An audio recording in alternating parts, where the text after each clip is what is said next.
nous préciser comment la mindfulness a fait son entrée chez Sodexo Services, Avantages et Récompenses? Quand je suis arrivée chez Sodexo en 2013, j'ai senti qu'il y avait un terrain favorable pour avoir une pratique un petit peu différente et approcher les questions de gestion du stress ou de bien-être en entreprise de manière un petit peu alternative. Le positionnement de Sodexo repose sur délivrer des services de qualité de vie. Et nous croyons fermement que pour pouvoir délivrer ces services de qualité de vie au marché, il faut déjà que nous puissions les faire vivre à nos propres collaborateurs. La mindfulness est donc rentrée chez Sodexo dans un angle très business, mais également dans un angle bien-être et développement personnel, de manière à favoriser la collaboration entre les individus, les aider dans leur gestion du quotidien, leur prise de recul, la gestion de leurs émotions, la gestion du stress, et aussi pour essayer de donner un nouvel élan, un nouveau souffle à la question de la créativité et de l'innovation. Qu'entend-on exactement par mindfulness?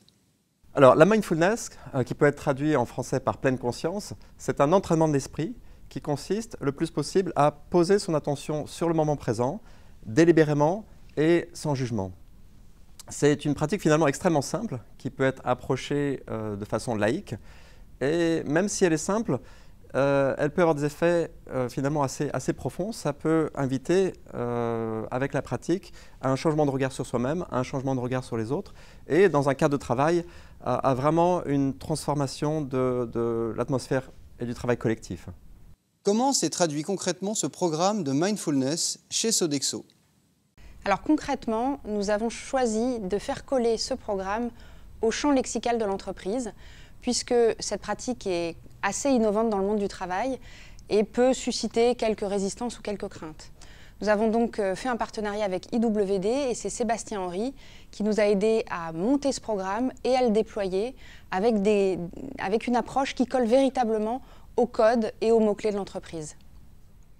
Alors, ce qui m'a beaucoup plu dès la rencontre avec Bénédicte et le DG de l'activité, ça a été la sincérité de l'attention, mettre vraiment le bien-être des collaborateurs au premier plan et en même temps la prise en compte des objectifs et des impératifs de performance de l'entreprise. Donc comme l'a dit Bénédicte, on est vraiment resté sur un champ lexical et sur une intention de prendre en compte ces enjeux. Pour nous, quand on a conçu le programme avec Thomas Gérard, c'est d'avoir l'autorisation de travailler sur la durée. Ça a été vraiment, on a travaillé avec beaucoup de confiance avec l'équipe dirigeante. On a pu construire un programme sur 3 mois avec 7 modules de 3 heures. Chaque module étant articulé autour d'une thématique, par exemple l'équilibre entre bien-être et performance, comment cette pratique qui aide à s'apaiser est compatible avec la recherche de performance.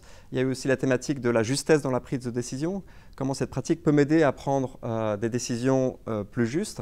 Il y a aussi le thème de la bienveillance, l'harmonie collective, comment cette pratique peut m'aider même dans les situations délicates, les relations humaines délicate à déployer davantage de bienveillance.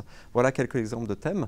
Et ça a permis tout un parcours pour chaque participant qui a permis de prendre conscience à quel point cette pratique en fait, peut être extrêmement connectée aux réalités du quotidien. Certaines personnes ayant parfois la perception que la mindfulness est finalement assez abstrait, c'est une pratique pour soi-même, mais déconnectée des enjeux du travail. Ce programme a été lancé sur la base du volontariat. Nous avons donc fait cette proposition aux managers et aux collaborateurs de notre entité et ils se sont inscrits, encouragés en cela puisque cette formation avait lieu sur le temps de travail. Nous avons donc lancé un premier groupe de 12 participants et le bouche à oreille a fait que des volontaires se sont présentés pour également suivre ce programme et nous avons donc lancé un deuxième groupe. Et puis dans un second temps, ce sont les membres de notre COMEX qui ont également souhaité bénéficier de cette approche et nous avons donc lancé un cycle pour les dirigeants de notre activité. Parce que ce programme a une dimension pionnière et assez innovante, on a voulu absolument avec l'équipe dirigeante essayer le plus possible de mesurer l'impact de notre action. Et on a eu la chance d'avoir la collaboration de Dominique Steyler de la chaire Mindfulness, Bien-être et Paix économique à l'École de Management de Grenoble. Et il a, avec son équipe, suivi avant, pendant et après le programme, les participants, en écoutant ce qu'ils avaient à dire sur ce que ça pouvait changer pour eux en termes de bien-être, de performance. Et alors, c'est trop court là pour détailler les résultats, mais on s'est aperçu qu'il y avait eu une augmentation significative pour les participants du niveau de bien-être. Quelle est la suite donnée à ce programme? Dans ce cadre-là, nous nous adaptons à la demande qui émerge puisqu'il y a assez peu de références sur la mindfulness en entreprise.